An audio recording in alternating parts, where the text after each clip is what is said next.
It's Seeing Red, the New York Soccer Roundup. Since 2010, your weekly source for independent New York Red Bulls news and opinion. Now, from the Joe Goldstein studio, here's your host, Mark Fishkin. Hello. Mark Fishkin here and you there, kicking off the 17th season of Seeing Red. And wouldn't you know, they're starting all again with a brand new management and a brand new coach and all that. I'm here tonight with Michael Battista and Daniel Rebain. Boys, say hello. Hello, everybody. We're back. We are back and so happy that you're joining us. In this episode of Seeing Red, we're going to go into Michael Bradley's first words as head coach of the first team of the New York Red Bulls. We're going to talk about a preseason tournament that's been added to the calendar. We'll look back at the offseason transactions. Julian de Guzman's been very busy so far, but is his job done? I don't think so. We're going to look at the current roster and note through the lens of age and just wondering, this team is going to play young, as Michael Bradley says. They're pretty young. We've got a great chat with the armchair analyst, Matt Doyle of MLS Soccer. Then we've got your emails as well. Let's just jump right into it. Earlier this week, Michael Bradley is introduced as the 21st coach of the New York Red Bulls. I thought both he and Julian came out, strong with their opening statements. But how much did we really learn, though, about what Michael is going to do, Mr. Bradley? Not our Michael. That's Battista. Mike, let's start with you. What was your overall tenor of what Bradley had to say? Yeah, I'm just going to say I think this was technically my third introduction press conference since I started covering the team, because Gerhard was all virtual back in 2020. Right. So I've done, Troy and Sandro. So with those being the bars here, it felt very refreshing to hear him speak. A lot of openness about, we're doing this. We're going to be playing young. I think it was nice to feel, you talked about his tenure. I like the fact that personally, you could hear him really think out his answers, because he felt like it felt very human in that. Overall, I liked his ideas, but again, you could say a lot of things is how things go into practice. Yeah, well, it remains to be seen. Dan, your thoughts on what Mr. Bradley had to say?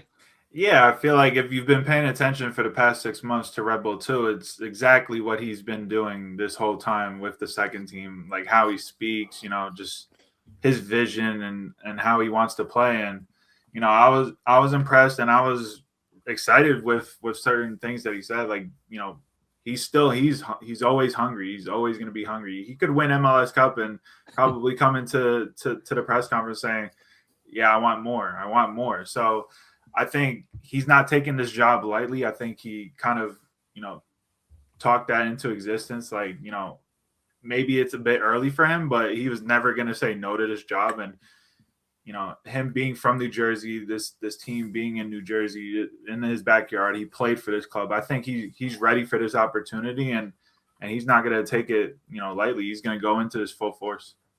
It's a little refreshing to have a head coach for the first time in a couple of cycles where this isn't necessarily his destination, but he's not going to be jumping on the plane and going back to Europe in 3 years when his contract term ends. I mean, he is a Jersey guy, and I'm not sure the manner of degree that this club is important to him. It's really evident that he has bought into Red Bull's vision, though. Mm-hmm. That was absolutely clear. Talking about high energy, talking about playing a young lineup. And he was asked a little bit about, we didn't get a chance to dig too in with him. And let's be honest, the man talked so much with every question that the number of questions in this presser was somewhat limited. And I know that a lot of the fans who were watching or have watched wanted to get deeper and deeper into the roster construction. When are more players coming in? Are you going to use the new DP, the third DP? And we'll get a chance to ask those questions. But it was a lot about his style. It was a lot about the type of soccer that he wants to see. Mm-hmm. I don't know. Was there anything that was missing, Dan, from what he said, from your point of view? From what I remember, I think, he kind of answered all the needing questions, other than specifics about, who's going to be playing where, what young players from Red Bull 2 that he coached last year are going to be impact players for this team. Like, you can assume Adri Mehmedi is going to be one of them, playing in that 6th position in his little 4-3-3 kind of diamond midfield. My guess also is that Emil Forsberg is going to be in that diamond, kind of in a similar position that Nguyen Benedetti was playing last year for Red Bull 2, if people watched. So it's going to be interesting who wins those 2 winger spots. Doesn't Andy Rojas come up from the 2 team and get that spot? Does Julian Hall kind of expand his playing time? It's going to be interesting. Both Julian de Guzman and Michael Bradley mentioned some of these younger guys. They mentioned the Victor Bogash up at striker. So many people thought maybe he could be one and done, and he's gone off of a U22 spot. But it looks like they're gonna be using him this year, and they're gonna kind of need him to produce whenever Chupo's kind of needing a rest this upcoming season. Mike, what were the unanswered questions as far as you felt from what Bradley has to say? It's tough because you could ask about, hey, what does this team lack right now? Because we know, like, as fans, we know what this team lacks, or we have an idea what this team lacks. I would like to hear him personally say it more about what this team needs. Like, hey, are we going back to wingers? You guys remember wingers? I think we are. I think we are too. I'd like to hear it, but I know, it's always 4D chess sometimes with coaches to get that information out of them. Like, we had the information about the goalkeeper come out, or the goalkeeper situation, and then I think the next day we were rumored to be signing another Paraguayan. So things just kind of happen. Just construction of the whole roster itself. Are we going for more forwards? Like, it's these little things that I feel like you could have asked it, but you weren't gonna get an answer. I think it was very interesting as the presser went on. And, props to Gary Redmond, who finally said, look, it's been 31 years here. And, the fans want to hear that you're going to put the team in position to win. And only after that did the somewhat cursory, we're here to win trophies, we're here to build something special. I mean, that may have been evident. But when there's so much earlier in the presser about we're going to be a young, energetic team, the missing piece, the slight disconnect for me is that wins, right? We want to be a team that the fans can be proud of. We want to be a team that tries hard. We want to be a team that leaves everything on the field. All those things can't be argued. They're all good. But frankly, if at the end of the day, it isn't a team that wins, right? You can try your hardest, but if you're going to get trucked by Miami 8-3, it doesn't really matter much, right? And so it was interesting how the tenor of what both de Guzman and Bradley said later in the conference toward the end, which is, yes, we're here to win trophies, and yes, we want to build something special, not just, we're going to run hard and, we're going to run fast and try hard, which was for so many years the U.S. men's national team, kind of in this current era. So, there's a lot more to dig into with them. We're not always going to get an opportunity, at least through preseason, to ask these questions, but we will get the opportunity to ask more questions. And I guarantee you, fans that are listening, that it's going to get a lot more tactical and a lot more digging a little bit more. But I was really pleased to see the amount of press that this threw off. The Post was there. Our friend Joe Pantorno was there. Party of Catria at CBS News, CBS Sports was there. So, I mean, this signing, because of who Bradley is, I thought made some waves. And I would hope that, the acknowledgement that here's a U.S. men's national team icon is going to make some waves as well, with the understanding that not people don't come to see the coach. What do you guys think? Well, people don't come to see the coach, but at the end of the day, it's people don't come to see the coach, but he was honored at the game against South Korea. Mm-hmm. And I do think that people, even though that was a lot of South Korea in that crowd, like, people did kind of take notice of that. They were selling Michael Bradley merch outside the stadium. Like, they were selling U.S. men's national team scarves that said Bradley on it. So he's somewhat of a draw, but you're right. That people aren't going to come week in and week out to see Michael Bradley. I will say, though, that it's probably going to – they might have at MSU, to be perfectly honest, but not at a Red Bull game, not a MLS game. So, yeah, it's more interesting to see like what sort of influence he can bring from his playing days, because he was always a coach on the field. He was always that sort of dynamic leader on the field. That was my question to him. And yeah, he said that I'm taking a lot of those things where I was never the guy to win games on the field. I was always the guy to help the team win a game on the field and help others work towards winning games on the field. So bringing those qualities, it's just me growing those qualities. So seeing him continue to develop that and seeing him using that, that's what I'm excited to see. Dan, any closing words on the presser before we move on? Yeah, I'm just excited to see what he's able to bring from his Red Bull 2 style and bring that to the first team, because obviously it's kind of easy to take over from what Ibrahim Sagai did and kind of propel that team into a championship, right? But now it's going to be a challenge to bring those philosophies to a first team that has an Emil Forsberg, a Eric Choupo-Moting.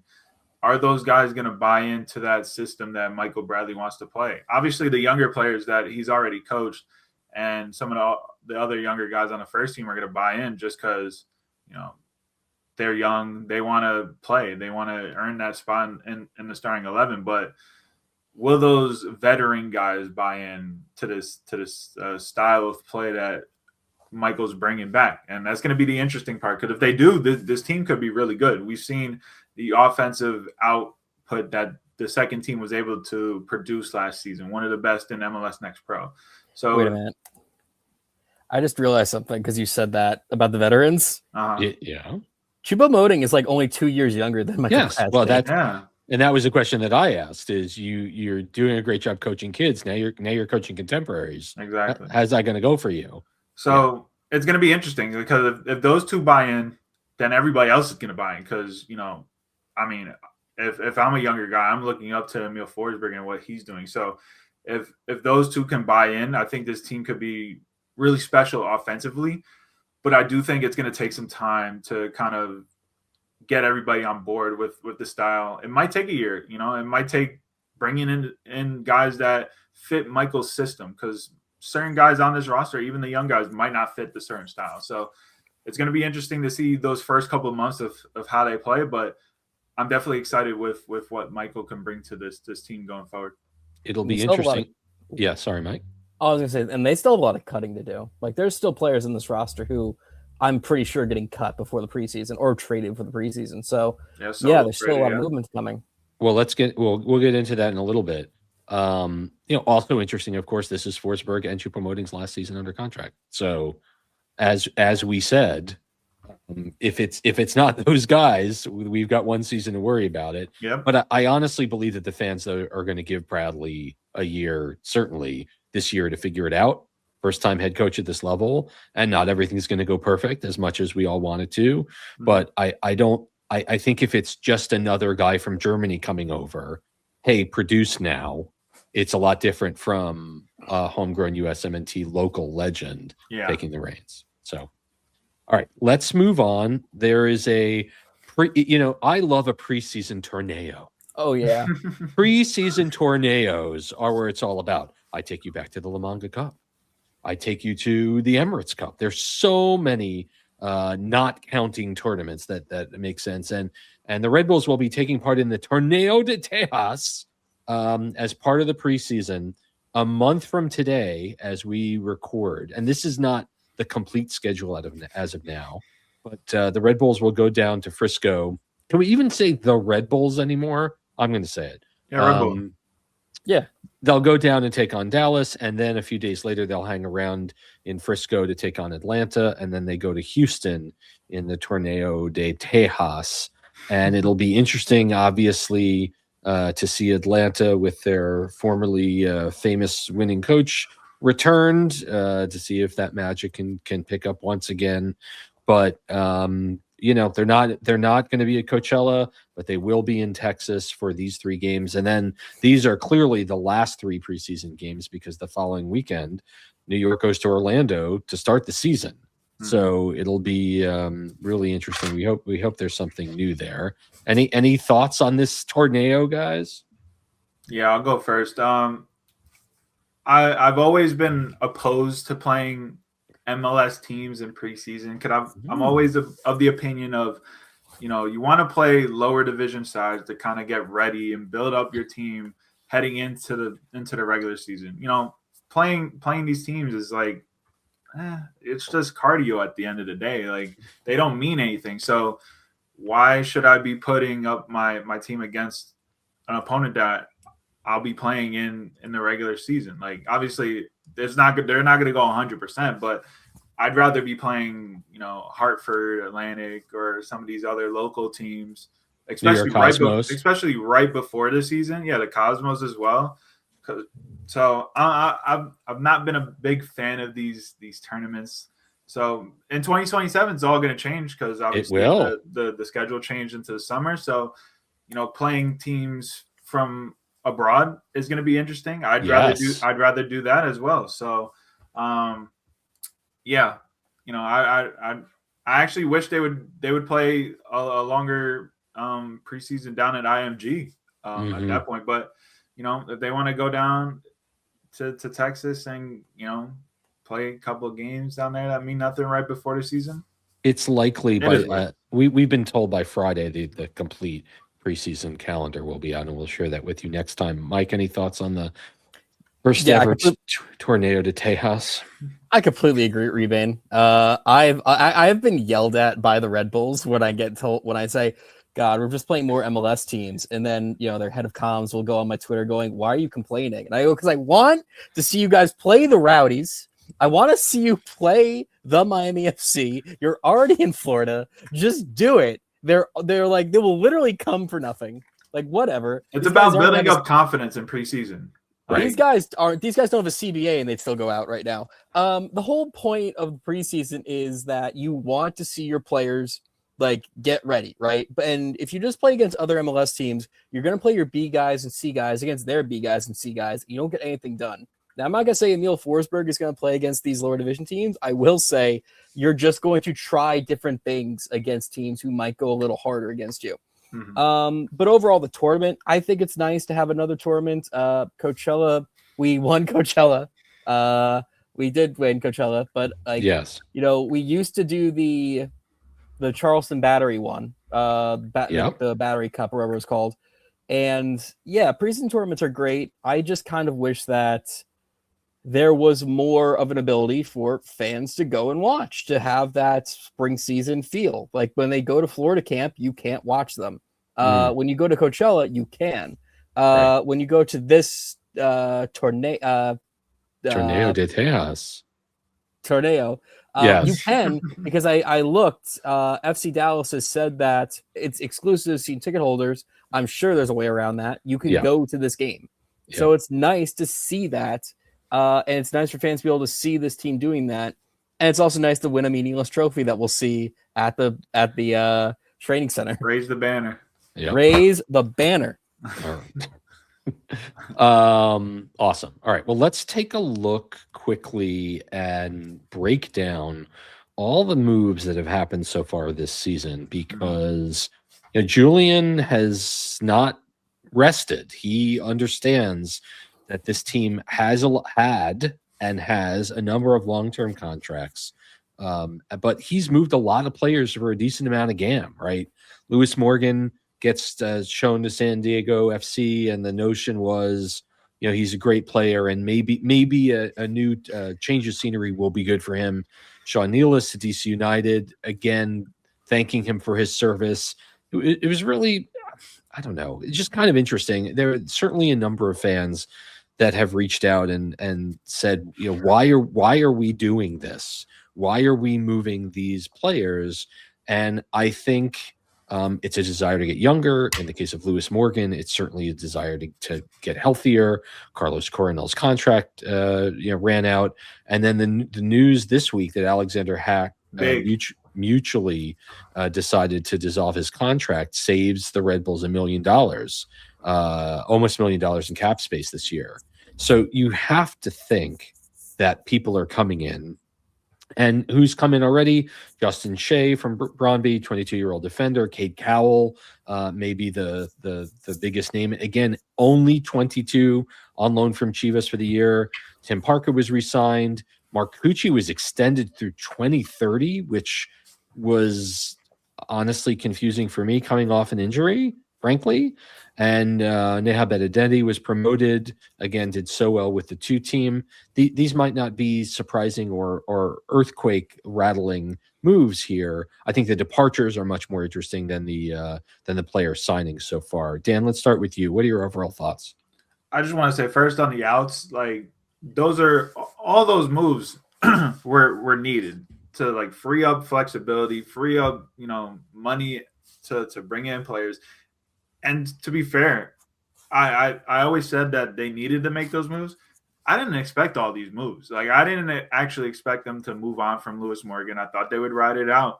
But credit to Julian, he was able to get off that contract and get up to 1.1 million in GAM based on how he plays out there.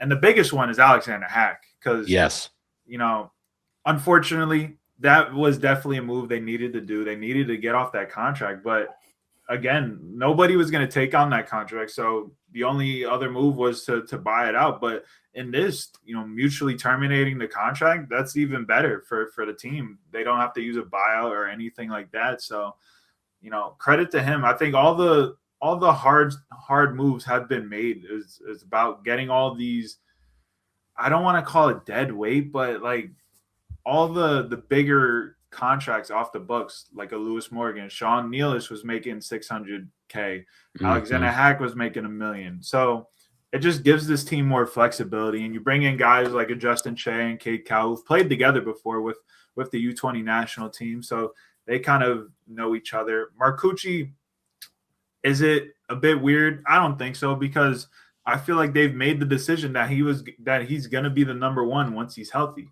right? So whether they bring in another goalkeeper, I think that's just going to be for a year, just as kind of cover until Marcucci comes back in around the summertime when he's fully back from the ACL tear. But overall, this team, it's not done. They've done a lot of work to get players out, and now it's about trusting your scouting department and getting deals done. I think that's also been a problem for Red Bull in the past is, they've identified guys, but they haven't been able to get those deals signed and across and get them over here. So that's on Julian now. He's done the hard work getting guys off the books. It's now about replacing those guys with better players and to improve this team going forward. Mike, your thoughts on who departed and who's been brought in to date? I was also going to say real quick that the Marcucci signing for that long is kind of weird, but I will say I feel very vindicated because I've argued with a lot of people that are saying, Marcucci is the number one. They go, what are you talking about? Including he won it. He won it. Including our favorite Academy reporter, who was always calling me out on that. So I'm very happy to see being vindicated on that one. Overall, it's not a great set of moves coming in right now because I feel like it is lacking considering the amount of stuff we are losing, but we're not going to sign big names. Like we're not going to sign 30-year-olds anymore because that's what Julian said. Yep. Overall, I've heard people complain about Cade, and I've heard people saying that he's had his chance and he's terrible. I have my issues with him. I don't think he's amazing. I don't think he's like, God's greatest creation. I will say he was playing at San Jose. What do you want, bro? It's San Jose. Put a team around him. Right. Real quick before you go, he was played under 3 head coaches at San Jose, and then he was good enough there to go to Guadalajara. And then I don't know. Well, I don't follow Mexico. I'm sorry. So I can't even speak on that. But it's a huge change for him. So they go, he's played 900 games. He only has 20 goals. I'm like, in the circumstances around him, I think he's fine. And if he's going to be a young player learning under a coach, I'd rather be under Bradley. I'll let you answer about Cade and I'll continue. Yeah, no, I was just going to say my only issue with Cade, right, is I just don't think he's technical enough to be a really good player in a first division team. But I will say he does fit what Michael Bradley kind of wants Yes. to do, where Relentless running. where he's going to be running. He's an athletic freak. Yes. I've always said that he's basically a running back playing soccer. So like his athletic ability to win balls in the air, to press, to run, to hold guys off. I mean, he's going to be a menace on the field. It's just about, can he click? Can the technical ability click now that he's under, you know, a guy like Michael Bradley? It's going to be tough, but, you know, I feel like it's easily he's going to be in the starting lineup. So if he can play well next to a guy like Choupo-Moting and Emil Forsberg, it's a win of a signing. Like, but obviously I have my reservations, but I'm hoping to be proven wrong. It makes you wonder if Cam Harper's coming back and is healthy, and Mohamed Sofo, first half Mohamed Sofo returns, and he's going to start Victor Bogac. Something's got to give, because that's too many spots in the 4-3-3. Yeah. So, I mean, I give Julian a lot of credit for not waiting. And again, this team was locked up going into the offseason with a lot of expensive and less expensive long-term contracts for 2026. Yep. And by moving these players out, not only does he have roster spots open, but he has GAM to play with in case he wants to bring something in. Or maybe, heaven forfend, a third DP. Yeah. And also just a quick thing. Yeah. Rebain, to what you said, you don't think he's a first division player. The good thing is, according to Celtic fans, MLS isn't the first division, so we're good. And the other thing is that, just really quick on the outs, a lot of spring cleaning, a lot of fan favorites gone. I think 4 of those guys are fan favorites, 3.5, because I feel like the fans kind of turned on Lewis Morgan, but like still liked him. People became more of what, you know, Dan Rebain here believed a year ago. You know, he had his Nostradamus moment. But overall, like, yeah, he cut a lot of people who needed to go. It wasn't just like, it wasn't that moment where we're going to lose Tyler Adams. We're going to lose Caden Clark. And you're like, why? Why are we doing that? It was actually cutting enough players that people are like, we got to do that. All right. It hurts in the moment. The interesting thing is there have been reports that Edelman has been going since the end of the season, and he hasn't moved yet. So whether that's imminent, I mean, if players are reporting this weekend, which I believe they are. Yep, they are this weekend. Then he's on the team, and it'll be interesting to see. His stock is high. So either they decided those rumors were just bunk, or the offers for Edelman weren't big enough, or he had met with Bradley and Bradley's like, you know, you're my kind of guy, let's go, or none of the above, but we'll see. Let's keep moving. I want to focus on the roster, and I want to focus on the notion that we are a young team. We're a young team. we will be a U23 team once again in 2026. And not all of the players whose names, if you're watching on YouTube, and if you are, please like and please subscribe. Not all of these players, like and subscribe. There we go. Not all of these players are going to be with the first team, to be fair.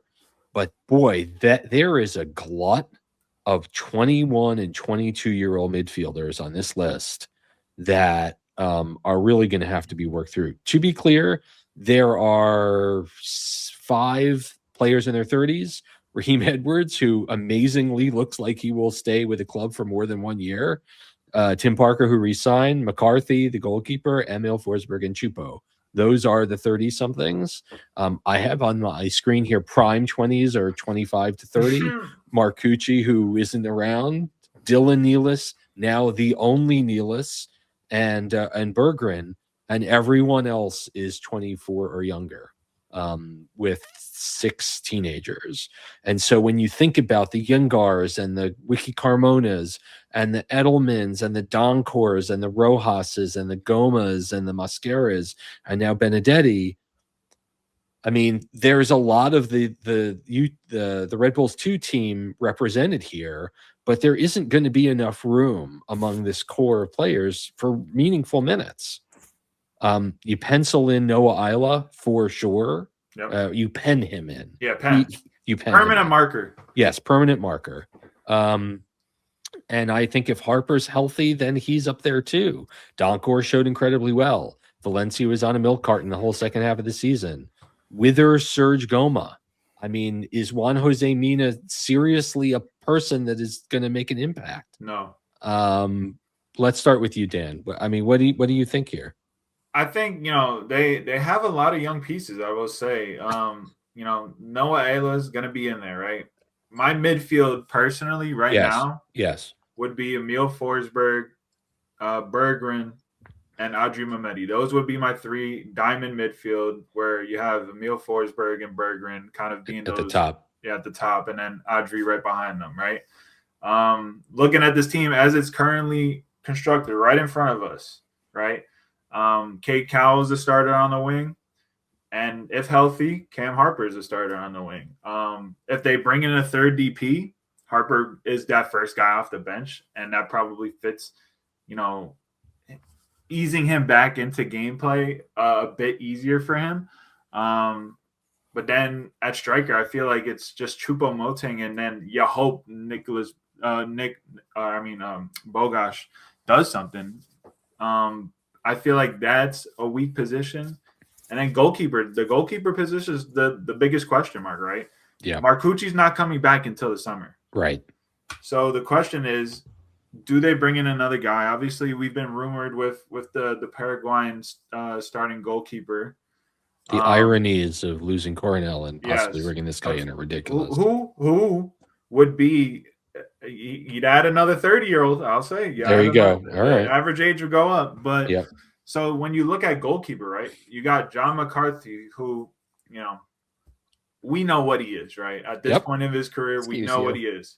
And then you have Aiden Stokes, 17, going to turn 18 this month, I believe. So it's going to be a big question mark going into preseason. Who comes out of there with the starting job? Are you going to go with, the MLS veteran who kind of struggled in his one start last year? Or are you going to go with your starting goalkeeper from Red Bull 2 last year, who has impressed the last 2 seasons down at MLS Next Pro?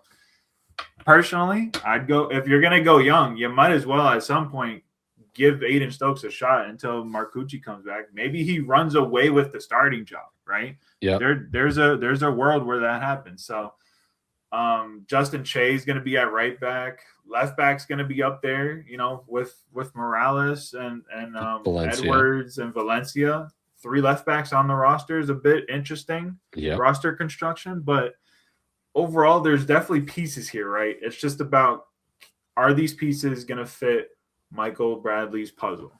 Yep. I like that. Mike, anything to add here? Giving a good Michael Bradley answer, length of an answer question there. That's good. I only need to say that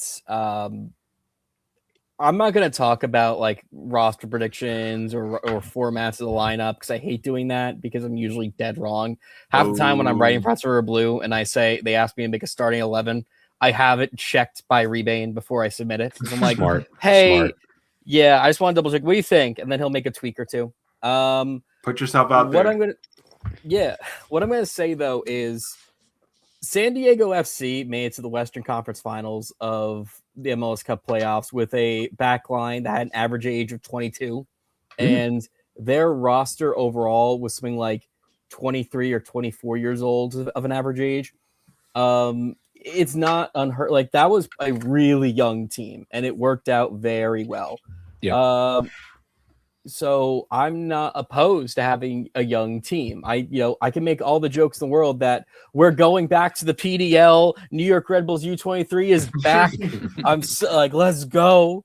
I can make all those jokes in the world. I do think there is a point to be made that you have 2 options in this league.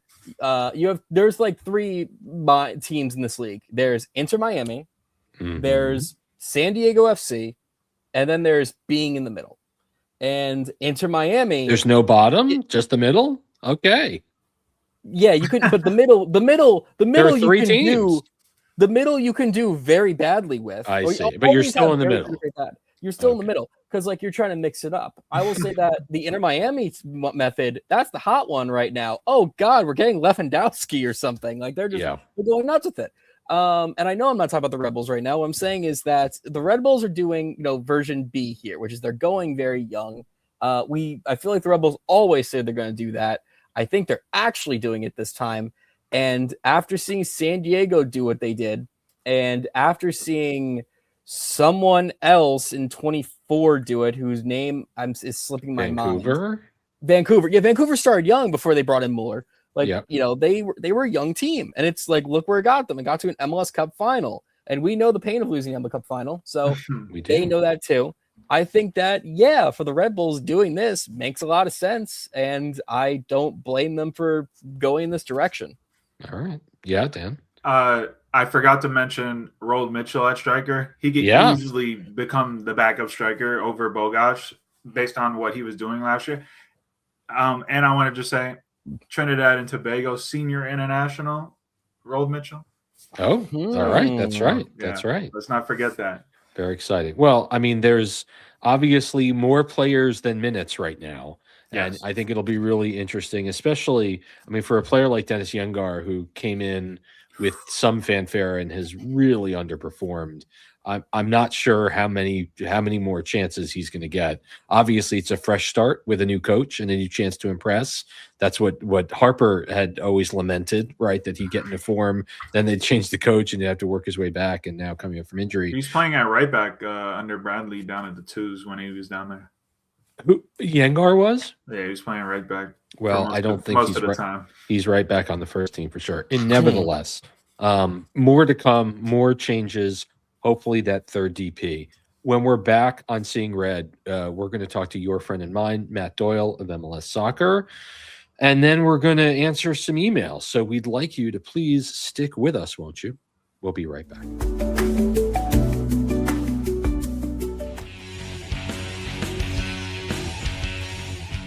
Back on Seeing Red, the New York Soccer Roundup, season 17 kicking off. It's a brand new year, dude. And what better to talk about all things Red Bulls is my friend and yours, the armchair analyst, Matt Doyle. Matt, it's been a minute. Welcome back to Seeing Red. How are you? It's good to see you again, Mark. I'm doing okay, muddling through the long, dark winter, but I got Tom Bogert's notifications turned on, so that'll wake me up every now and again. And believe it or not, we're less than a week from teams reporting for preseason. It's kind of amazing. It's crazy. The shortest offseason in sports bites again. Of course, Red Bulls made news of their own this week, officially introducing Michael Bradley to the New York assembled soccer press. Bradley, I thought, was impressive in his intro, talking about the type of team that New York should be moving forward. No surprise that he talked about getting back to the team's youth. No surprise getting back to action and energy. And I'm wondering, do we think that this is the royal we? Do we think that this is a return to Jesse Marsh's energy drink soccer? Because it certainly sounded like it. It sounded like it, and I have to admit, this is secondhand because I did not watch the presser. I just saw some of the reporting on it, and a couple of group chats were blowing up in real time because Michael Bradley's cadence is interesting at times, and there was a lot of remarking on that.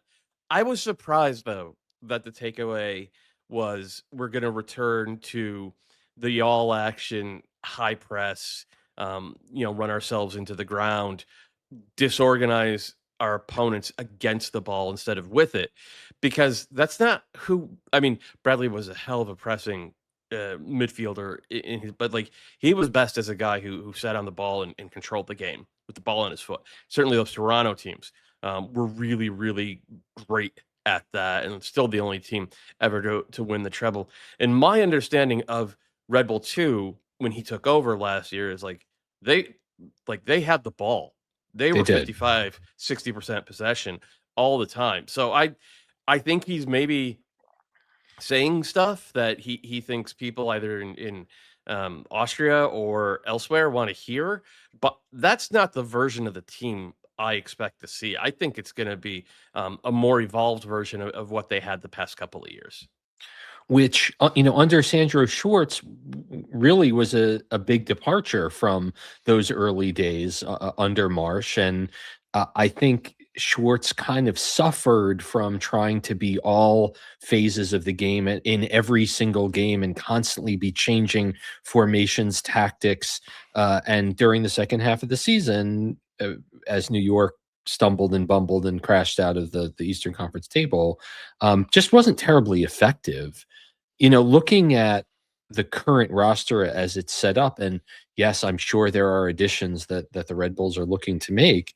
I mean, it's by far this 20 to 23-year-olds that are fair to middling MLS talents that have room to develop, and Emil Forsberg and Choupo-Moting as well. Right.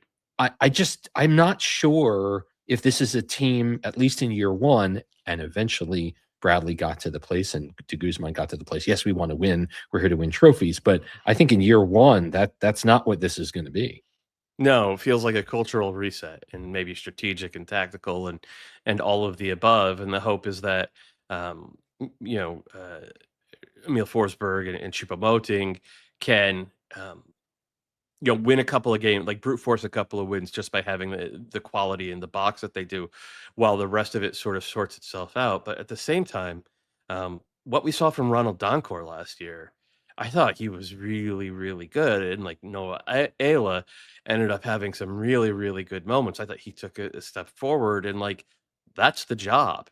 Any manager in MLS, if you're not getting players to improve, you're bad at your job. And I think Bradley understands that. Like he certainly seemed to in Next Pro, and like his dad was great at it. Bob remains maybe the single best developer of talent in league history among MLS coaches. He doesn't really get the credit for it that I think he should. But like going all the way back to the early like Carlos Bocanegra and DeMarcus B, like guys like that, like he's done it all. And I think Michael has always been cut from the same cloth. So I think it is going to be sort of like a two timelines thing. But I also like he's not going to be like he's not going out there to give it the old college try. Like he's Michael Bradley. He's going to want to win. Yeah, no, he definitely wants to win. And as we often said, as he was getting ready to take on the 2 team, I mean, you're not going to see a young Red Bulls 2 kid tell Michael Bradley that he just can't go today because he's not feeling it, and he's it's just kind of too tired today. Sorry, I can't do it. But I mean, Bradley took a team that was on the top of the Next Pro Eastern Conference, and he got them through playoffs, and they scored a ton of goals, and with a team that had some players in and out of the lineup. And as always in Harrison, there are a number of promotions of 2-team players every single year. I guess Red Bull fans are so eager and desirous to turn to the play of the Shield era. And since 2019, it's just been kind of fair to middling in the Eastern Conference, and in the case of last year, of course, missing out altogether, which are table stakes for these fans. I'm wondering how much patience there's going to be with a first level head coach now, not just taking on kids, but has some significant veteran talent on his team.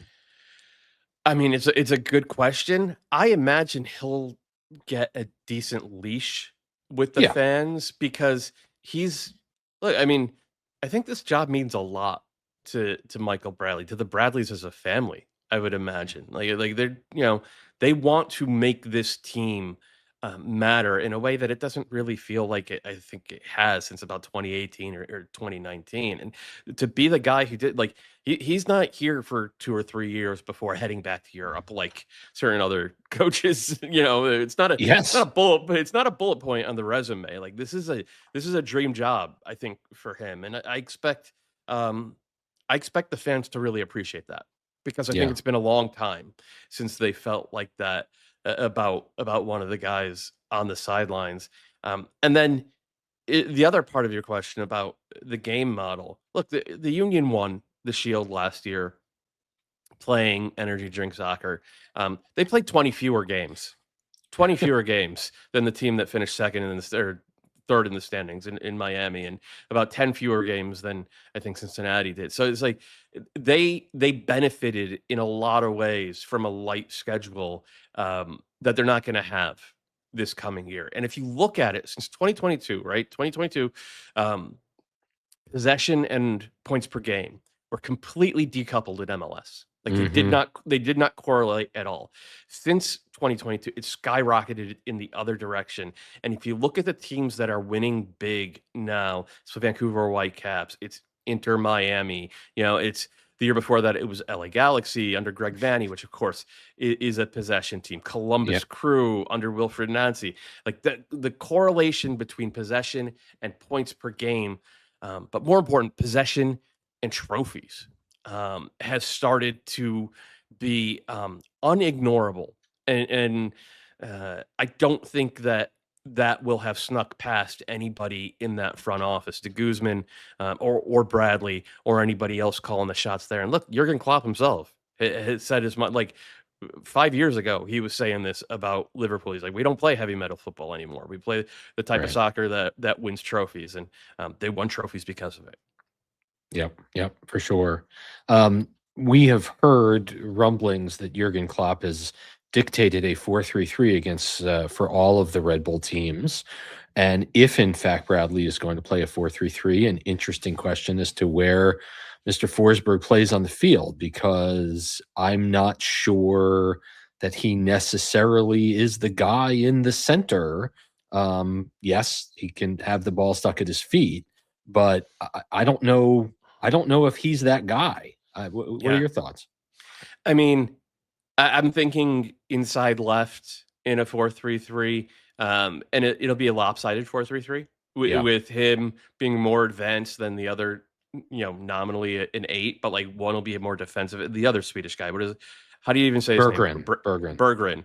I think he'll be the other 8 and more defense and positional play minded, whereas Forsberg is going to get to be more of a creator. And I think probably Cade Cowell cutting in from that left side. And then the knock-on effect is, okay, then what happens to the left back? And I think the left back probably ends up being more of a support player than an overlapping threat. And all these moving pieces, like these are the things that any coach has to solve. And, Bradley is really good at solving that stuff as a player. Yes, he was. I would imagine that'll translate at a higher level than you or I could talk about. And I hope for your sake, you get to see it 34 times on the field this year. Yeah, for sure. Also, of course, the eternal question for New York is that third DP and whether they use it or not. And, the eternal question in the modern Red Bull era is, are you doing everything you possibly can to win? And the answer, I think, up until this point has been, well, yes, but, and, for the long in the tooth fans, like the one you're talking to, it's like, after you win the one time, it's really going to be like, you can take decades off and we'll still have that one shining moment at the end where we can, throw beer in the air and cry in each other's arms. And so it doesn't, it's early days in this yet another reboot. I think it's really the point you made about this is a guy that's looking to make a home here is really, I think, the most important piece. And I mean, I thought Sandro was a terrific guy. I thought he was a decent coach. Thought he understood tactics. I thought his second halves are always better than his firsts. He always made great adjustments. But at the same time, he was here for his 3 or 4 years, had he not been relieved. And then he was always going to go back. And so to have American coaches who played in the league, and in this case, an absolute icon of the U.S. men's national team, home in Jers and doing his thing, I think is kind of the lead story here.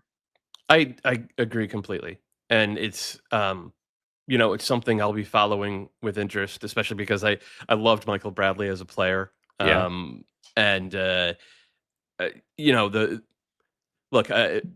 Aesthetically, I prefer possession soccer. I've made no bones about that over the years in my column and the various podcasts I've been on. And I assume Michael Bradley is going to want this team to look like that Toronto team of a decade ago. And I liked watching that team. So it just makes me happier that there's going to be one more that I get to watch. And it makes for a really good contrast with the guys down I-95 in Philly, because they're not going to change. And I think the guys a little bit further down I-95 and DC, I think they're going to be more of a pressing direct team again this year as well. So you're going to get that contrast of styles built into all of this. And I look, in a lot of ways, it just makes it that much more fun. Yeah, for sure. If there's one surprise with a minute that we have left together, one surprise, Red Bulls or not, that we'll see in MLS in 2026, what will that be? And we will hold you to that, of course. Oh boy. I think we're going to see an 80-point season. Really? Yeah. I just think, look, is it San Diego? Is it LAFC? Who delivers it? Yeah, it's going to be Miami. I think they're just too good. And I think Mascherano impressed the hell out of me. And the fact that they've now really improved that back line, and they have more moves yet to make. They're understanding that. Mark, you remember what a shit show they were the first 3-4 years. It was wonderful. Even Messi's first half season, they had no idea what they were doing. But now they really understand how to squeeze talent out of the draft, out of their academy, out of free agent signings, off the discovery list. It's just absurd the way. And this is what, when you were talking before, is Red Bull doing everything they can to win? They're doing more than I think they used to.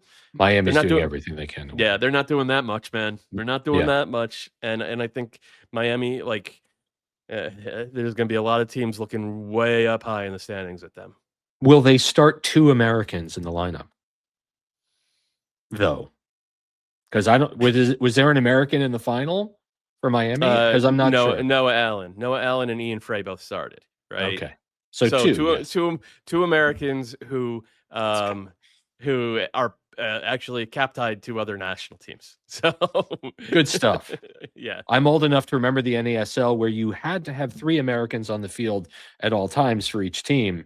And Miami didn't do that. Okay. Yeah. 2 Americans and a Canadian. They'll have Dane St. Clair. So that kind of counts. There you go. Yeah. You can read Matt Doyle on his amazing Substack, which I encourage you all to subscribe to. Will we see Matt Doyle in 2026, or will we just be reading Matt Doyle? Mostly just reading me, but I'll be popping in on various podcasts like this one throughout the year. Excellent. Well, we'll definitely have you back once the games count. Matt Doyle, thank you so much for joining, my man. Always good to talk to you, Mark. Be good. All right. We've got your emails coming up after this short break.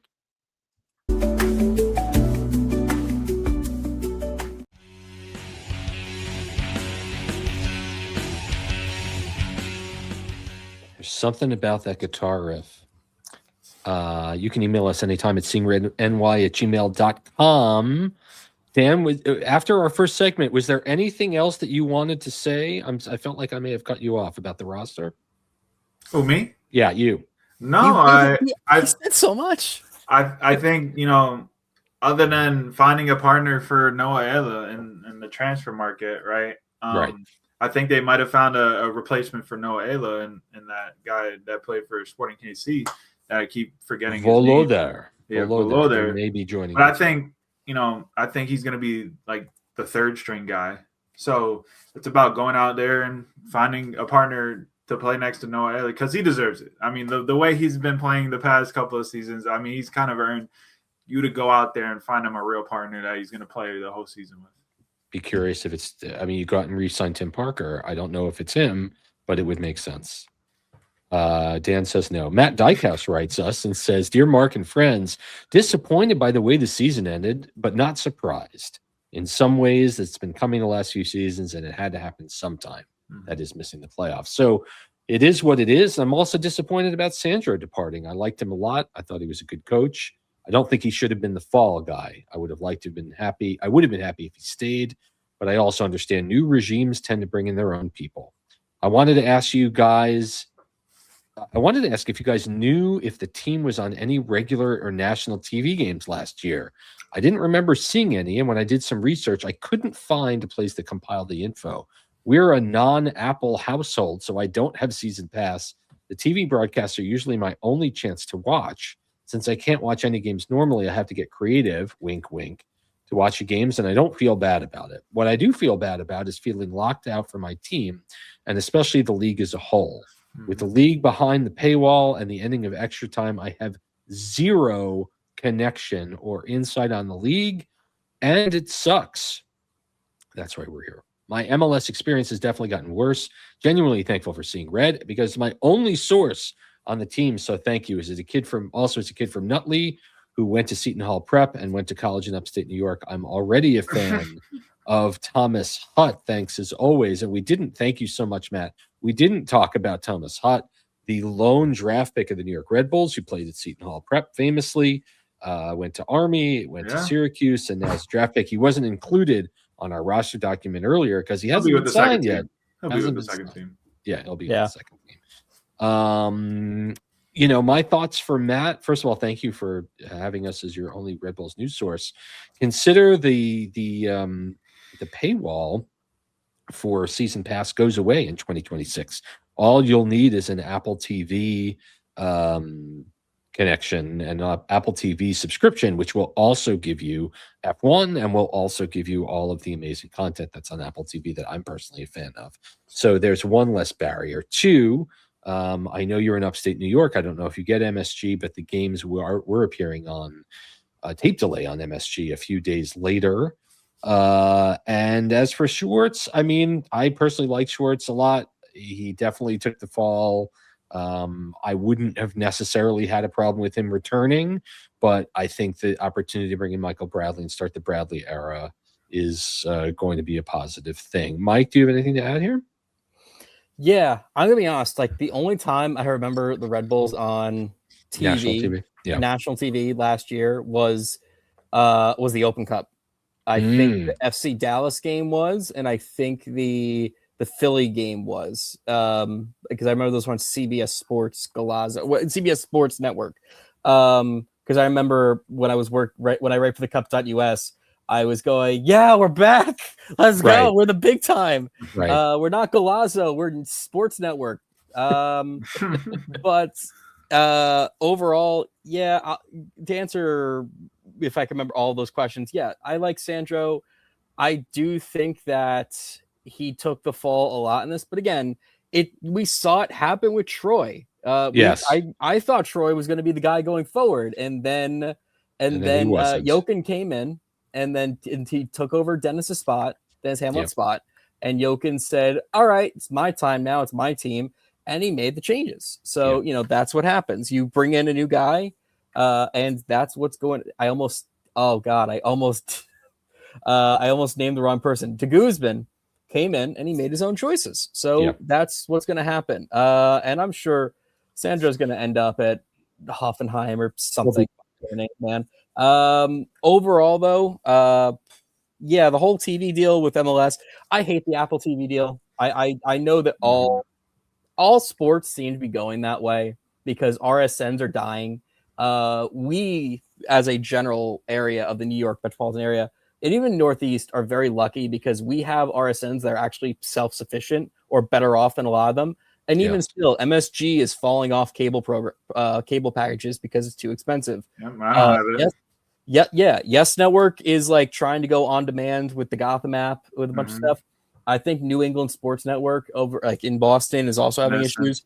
And then you have all what happened with Bailey's over there. So it's in the West Coast. So it's all of this happening. Like, if you have to sail the high seas, I do not blame you. And I think that if that happens, sure. But yeah, the paywall is going away, and you'll just see an Apple TV thing or an Apple Plus, whatever it's called. It'll just be called Apple TV. You can get it anywhere on any device now.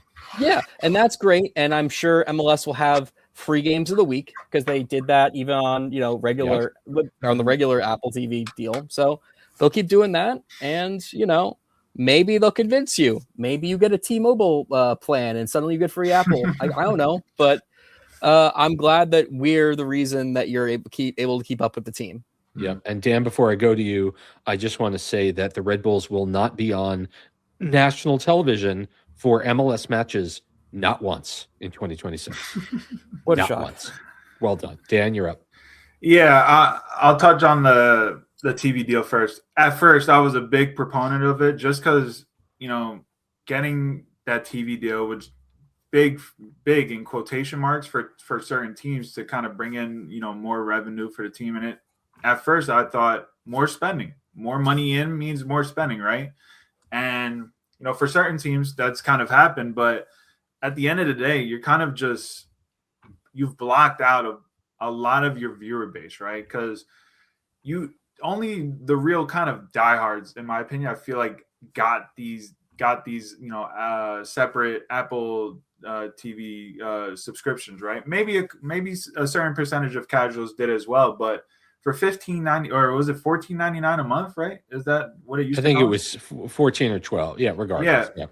When you can, 2 lattes worth. When you're comparing it, right? When you're comparing it versus other networks, right? Like a Paramount, where you can watch UEFA and Serie A and other leagues, and then you go to ESPN where you have the Bundesliga and La Liga, and those are much cheaper subscriptions, and you get much more in other sports as well. It's kind of hard to argue that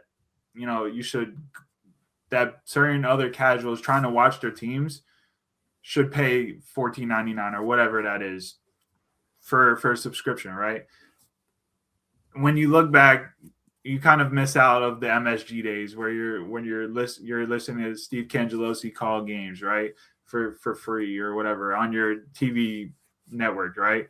So it is kind of difficult to kind of argue for the TV deal, but it is what it is. That's what all the networks are doing. All the sports leagues are doing nowadays. It just sucks that it was Apple that got it. Like if it was ESPN that got MLS, I feel like we're talking about a different story because a lot of people have ESPN Plus already, right? Yeah. So, and yeah, go ahead, Mike. All I was gonna say is that it doesn't help that Apple TV is a D-ranked streaming service, and more people went to Apple TV for Ted Lasso than MLS. Mm-hmm. It's not hard. Like a lot of the programming on Apple TV, they have 2 shows that pop off once in a while, and then they had we have MLS and we sometimes have baseball, and they now have F1. They have F1. F1 is growing, so that's not a bad yet. But overall, it's behind a plethora of other streaming services, which also didn't help. And the other thing too is that I was never going to think the Red Bull was going to spend money, because the Red Bull didn't need this deal to spend money. The Red Bull had the money. I didn't mean just us. I meant the overall. Oh, I know, right? But I'm not going to sit here and say this deal is going to be great for the league because all these teams can spend, but and the 2 of the teams in our area didn't need this, and so it's who is it going to affect? I miss the mural paint. I miss the mural commercial, bro. I miss the MSP days. What we won't do. My kids love it. My cousin, they look right there. The cousin. And then I'll touch on the Sandro thing. Sure. I think I feel like he earned another year getting this team to MLS Cup, right? I feel like, to let a coach go 1 year after, sure, they missed the playoffs, but he got us to MLS Cup for the first time since 2009. And then you let him go after, or 2008, there you go, whatever. 1 year off. And then you let him go. It seemed a bit, obviously, new regime, so it was just getting your own guy in there. So I feel like he was done dirty a bit, but I mean, I'm not going to complain because I love Michael Bradley. I think he's overall down the road, a couple of years from now, I think he's going to be a better coach than Sandro Schwartz. So, ooh, you heard it here. We've come to an end of the first major Seeing Red of 2026, episode 639. I want to thank Matt Doyle for stopping by, and I'd like to thank my friends here in arms, and I'd like to thank you for watching and listening. We will be back. We ask that you like and subscribe and share it with your friends. I don't know if we'll be back next week, but we'll be back certainly when there's news. So for Mike and Dan, I'm Mark saying thank you so much for watching this episode of Seeing Red. Have a good night, everyone. Let's go Red Bulls. Be well. Bye-bye.